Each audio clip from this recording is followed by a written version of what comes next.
രാവിലെ ഒഴിക്കുമ്പോൾ 6 മണിക്ക് ഒഴിക്കുക.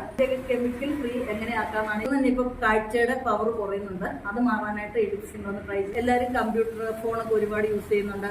കൺമഷികൾ എഴുതുമ്പോഴും സാധാരണ നമ്മൾ ഒഴിക്കുമ്പോൾ ഈ കണ്ണിന്റെ ഈ മൂക്കിന്റെയും കൂടി ഈ ഭാഗത്താണ് ഒഴിക്കണേ. അപ്പോൾ അത് ഒരുപാട് ചാടും. അപ്പൊ നിങ്ങൾക്കത് എളുപ്പത്തിനായിട്ട് നമ്മുടെ കൈവിരലിൽ ഇച്ചിരി എടുക്കാം. ഒരു തുള്ളി ഇതുണ്ട്, കണ്ണിൽ ഒറ്റ തുള്ളി എടുത്തിട്ട് നമ്മൾ ഈ കണ്ണിന്റെ ഇവിടുന്ന് ഇങ്ങനെ അങ്ങോട്ട് കണ്ണിലോട്ട് എഴുതി കൊടുത്തിട്ട് ജസ്റ്റ് ഈ വാലിന്റെ അവിടെ നിന്ന് ടച്ച് ചെയ്തിരിക്കുക. എന്നിട്ട് അപ്പുറത്തെ കണ്ണ് ഇങ്ങനെ എഴുതി കൊടുത്തു കഴിയുമ്പോൾ അത് നല്ല സെറ്റായി കണ്ണിലോട്ട് അങ്ങ് ആവുന്നതാണ്.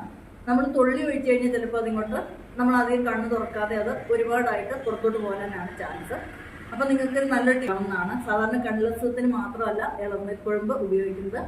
നമുക്ക് കണ്ണിന് തിമിരമൊക്കെ ഉണ്ടാകുന്നതും മാറാനും അങ്ങനെയുള്ള കാര്യങ്ങൾക്കൊക്കെ ഇത് ഇളനീർക്കൊഴുമ്പാണ്. ഇത് ഒഴിക്കുക എന്നുള്ളതാണ്. അപ്പൊ രാവിലെ അല്ലെങ്കിൽ വൈകുന്നേരമാണ് ഒഴിക്കുന്നത്. ഇതിനെ സംരക്ഷിക്കുന്നത് എങ്ങനെയാണ്?